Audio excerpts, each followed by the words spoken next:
Hi, it's Genine Howard, CEO and founder of Iconic Empires, and today we're talking about money objections on the sales call. So this is part 3 of a 3-part training series on how to have, or how to get, how to have, and how to convert these strategy calls or discovery calls. You'll go back to training 1 to see what I mean by that, to get as many clients as you possibly can that are your soul aligned clients. And by that, I mean clients that you are destined to help and that you can call into your world, right? So we want to make sure that we've always got clients that we're meant to be coaching or we're meant to be servicing.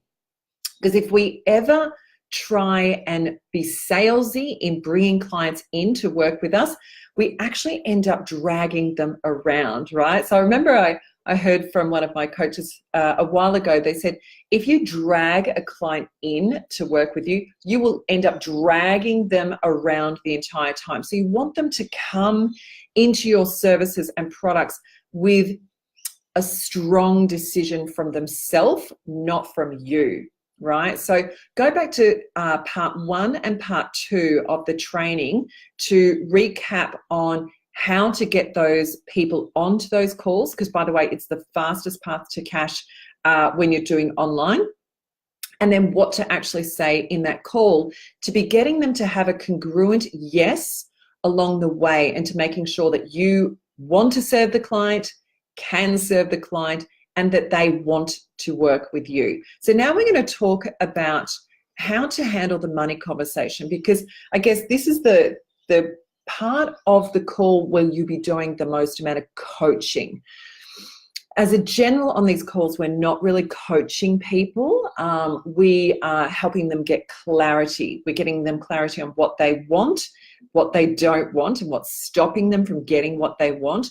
But this part, you probably start to need to use some really strong coaching skills.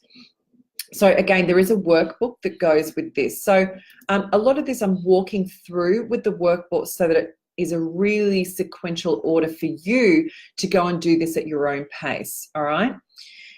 The first thing I want to say about the money conversation is that you need to keep your energy extremely clean about money so that you don't bring your own beliefs to the conversation, all right? So if you're in business in any way, shape, or form, you must have really high wealth consciousness. You need to get rid of your money blocks, because it's never going to serve your clients if you can't get a client and talk about money, right? So it's really important that you do that work. If you go, for those of you in my programs, you can go back to module, the orientation module, and module 1 has a lot of that really good work there for you. So let's talk about the tips on the money conversation. So let's just picture for a moment that you've gone through the whole conversation and you said, let's use her name, Sarah. So Sarah's on board. She goes, oh my God, that program, it sounds absolutely amazing. And you've said, hey, would you like to know how it's detailed, the outline of it? Yes. Oh, that sounds amazing. And then you say, Sarah, would you like to know how much the price is? And Sarah goes into this weird mode, right? I guarantee this kind of like 95% of women do this, right? But don't want you to go into a weird mode. So you need to hold yourself strong and hold the space for the client, because this is a real transformation opportunity for both yourself and this client. So hold the space for them. And if you don't know what that means, it means energetically, be strong for the client when they can't be strong for themselves, all right? Because it will be of service if you know that you can help this person, it will be of service for you to help this person say yes to the investment, all right? And before I go into those tips, remember, this is an investment. These people are making an investment into transformation. So the cost of the transformation might be the cost of your service or program, but the value, I bet, far exceeds that. So always remember the value of the transformation that you'll be helping this particular person with, whether it's in business coaching, health coaching, mindset, parenting, even if it's not in coaching, if it's in graphic design or photography, what is that experience and transformation, the value? So sit in that space of I'm here to help this person find their transformation. And this is just step one, right? Because if you can't do step one, which is get them to actually book you, then you're not going to have a client and you're not going to be able to help them do that transformation. So here are my top tips on how to keep that money conversation from going into that really awkward territory. So let's use Sarah. She's gone, oh, let's talk about the money. She's already got her guard up. Her money blocks are flying in the air. So when you talk about your pricing, I want you to be very succinct and confident, right? So for example, great, Sarah, so that is $10,000, or if you'd like a payment plan, we have a payment plan of 3 payments of whatever, right? 3,500. Done. What I don't want to see you do, what I often see women do, is go, okay, so our pricing is, look, we have a price which is 10,000, but you know, if that's too much, you know, we can probably look at a payment plan, or, you know, like, just let me know what works for you, and, you know, babble. So you're not holding that space and being confident about your pricing. So the shorter, especially in these early days of doing these calls, the most short and succinct you can be with your pricing actually shows some confidence. All right, here it is. It's what our pricing is. So think about this. If you go to Myer to buy a toaster, you know, they'll go, great, so the price is $39.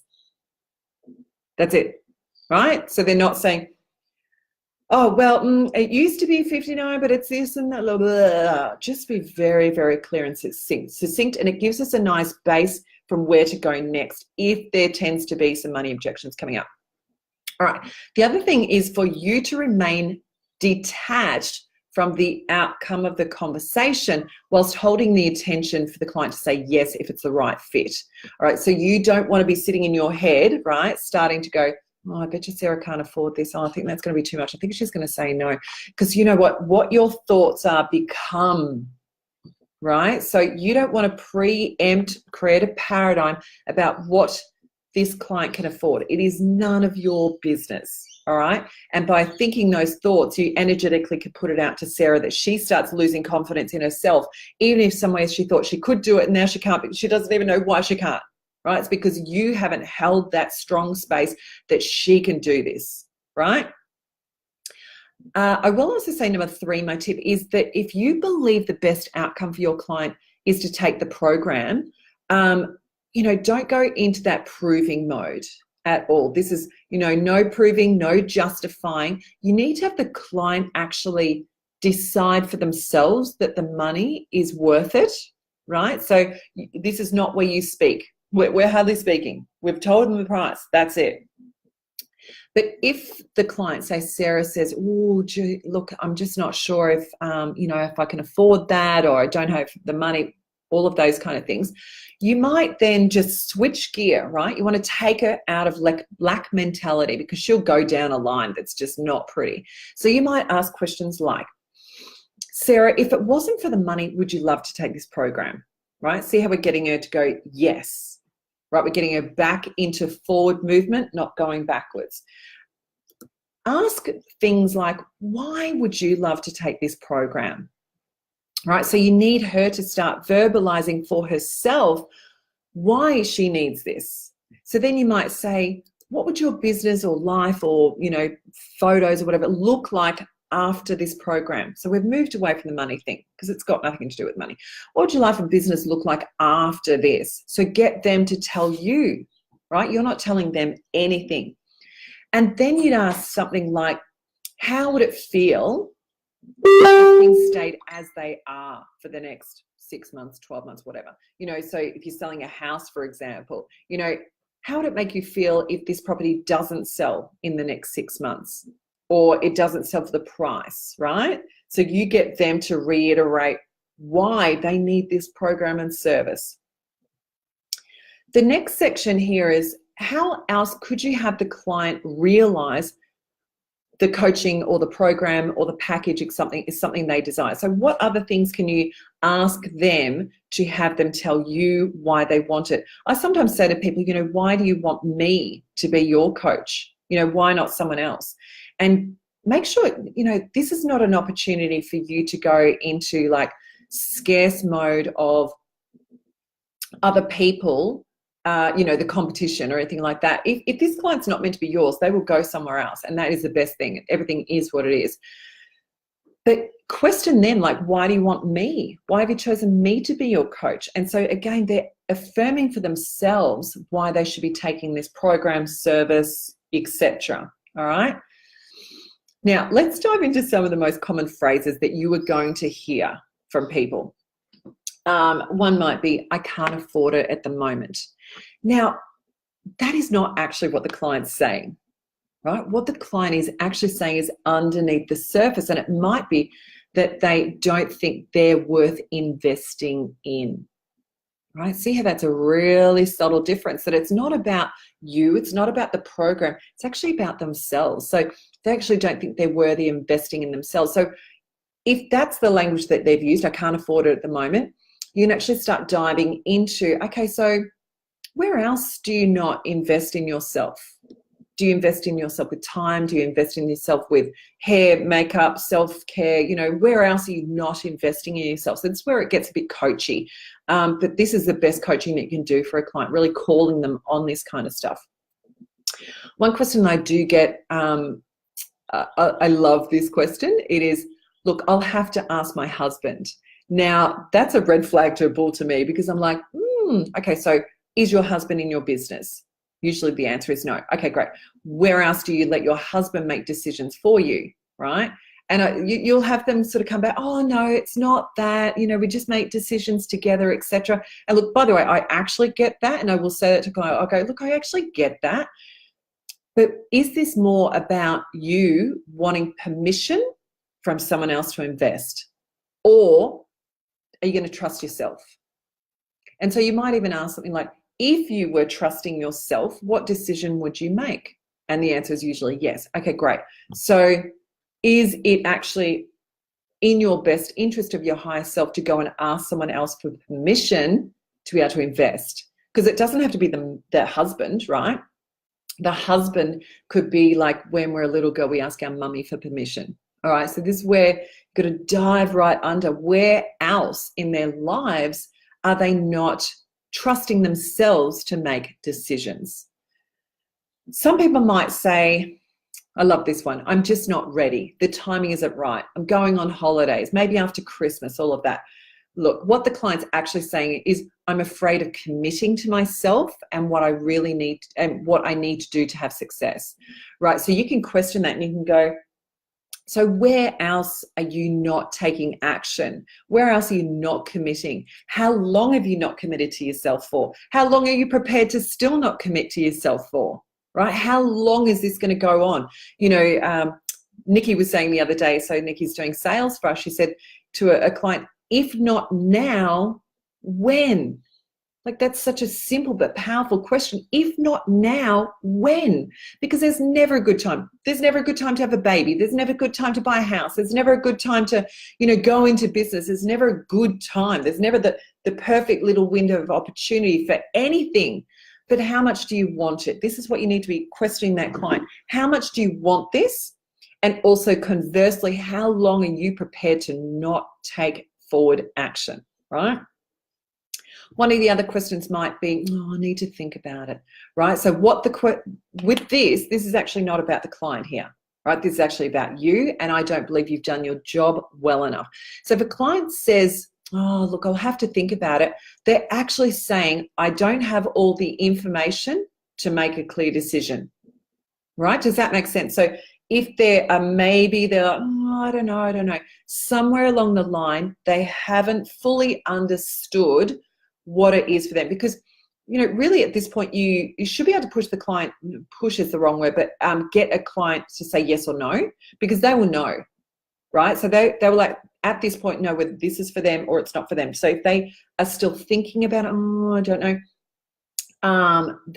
you may just need to go back to, okay, so what is it about the program, service, etc., that you're not really sure of, or do you have any more questions? All right, so ask them to ask you, and you'll be surprised at what comes up. They might just go, yeah, look, so that momentum day that you've got, look, I just don't know if I can get there because I've got the kids and whatever, and I'm feeling if I don't go on the momentum day, then it's not worth it. So now you've got information from that client to find out, what is their objection. So sometimes the objection is not the money, right? Sometimes it's actually more about they're just not clear on how this program, product, service is going to give them the transformation. So, it's really about every objection that you're getting, you've got to read between the lines. You can't just take that phrase on face value. You've got to dive under and see what it actually means, right? Now, in this workbook, I've covered every one of these objections in really finite detail. So I really want you to go back and use this as a workbook. You actually get to put your answers in, think for yourself about your specific business and what questions you've got. So if you've been doing these calls before, write down all of the objections you normally get, and I'll be able to help you move out of those objections with different phrasing and different questions. So we've got about the husband thing. That's a huge one. The other part too is that if you really do get to a point that you think that client is just on the edge, like they're nearly confirmed, but there's just a couple of things holding them back, and they're like, no, I need to think about it. I need to go away. I need to sort out my money and see if I can actually do this. You don't want to start pushing, all right? You don't want to push them to, self-stake-nize to them or anything. So there's one of two ways that you can go. One is if you think that there's just that extra thing that you could give them a value to get them over the line, this would be a great time to do it. So it might be, oh, look, you've understood from their language that, say you've got a group program and you're understanding from their language that they're just not sure if they're group program people, they really want the one-on-one. You might say, do you know what? Look, if you sign up now, I'll throw you 2 sessions privately with me, right? I'm making that up. So you need to make sure whatever it is you're aligned with and you can actually deliver. So if that's what's going to get them over the line, great. I'm not into discounting, by the way. So it might be that there's a different payment plan option that you can give them. So it might be that there's an extended payment plan, or just, you've got to be really specific to that client of what's going to serve them while still serving you and the rest of your other clients too, right? The other thing too is if you've really got to a point that that client is just like, I'm just not sure. I need to go away. I need to check my numbers, all of that. You go, great. You must get them to book in a time to come back to you, ideally on the phone. So you literally book in another phone call, right? And it has to have a very finite time, because I'm talking 24 hours. If you leave it like end of the week, next week, etc., you've lost that client, right? And not only have you just lost that client, you've done a disservice to that client because you've allowed them to go back into their normal world where there is no need for transformation, all right? Because even though people think they need transformation, but if they've been in this mode for a really long time, they're actually kind of comfortable doing that. Doing the transformation is the hard part, right? To take the action is often the hard part. So if you let them take too long to think about it, they're just going to go back into their normal lives with their normal blocks, their normal barriers. So always make it a really, really short time frame, say 24 hours. Great. So it's 12 o'clock now. We're going to talk at 12 o'clock tomorrow, and you're going to have an answer for me, or I can, answer any questions that you have, right? So this is you also holding the space for that client, the intention, because the psychology is that when people are excited and hot, right, it's a right now, and the next day, like, it rapidly declines. And what starts to happen is that they'll question themselves. They'll go, am I worth it? This is not the conscious thought they're having, but subconsciously, am I worth it? Can I afford this? They're going to panic. They're going to lack, whatever that money story is. That money story has been running for such a long time that it drives most of their thoughts. So you think about your subconscious drives 95% of your thoughts, right? So they're on the phone, they've got conscious, they're 5% conscious and aware of what they want, what they need, etc. But you've allowed them to go back into that 95%. All right, so where possible, do the deal on the phone right there and then, because it's got to be a service to that client so that they can actually take the transformational package service program that you have for them, right? Does that make sense? Make sure you comment down below. I'll always try and get back to any comments on this training too. And, have a really, deep dive into this part. I suggest role playing with a friend or someone in like your mastermind, getting that person to play devil's advocate to you. Really dive into this and try and work out the different language that's going to serve you well. Because to start with anything, we're usually not that good at it. Now, I've been doing this for years, so years and years. I've been doing it for like 5 years in my coaching practice and selling advertising since 2003. And selling tourism products even before then. So I've always been in sales. So it takes a long time to get really confident with the language, because the more confident you are in holding yourself with your pricing, the transformation that person's going to get, and holding it to, that person needs this, you take the confidence for them. Right? So I've said something before. It's like, you be strong when they're not strong for themselves. You be confident for them when they're not confident in themselves, because we need to get that person over this first step so that they can go into that container to have that transformation. All right. I really hope that helps for you, getting over some of those objections. And now the next step is for you to actually script this out for yourself. So script out those original copy to get people into those calls. So whether that's through organic social media, whether it's through a digital funnel, whether it's in networking events, whatever it is, to get those people onto that actual phone call with you. Because I will be honest, I find it's probably the best way, if not the only way, to sell really high ticket pricing. And script it out. So I've actually got it all laid out here for you. I've got all of the questions, but you just put your own flavor into that in your own product and service.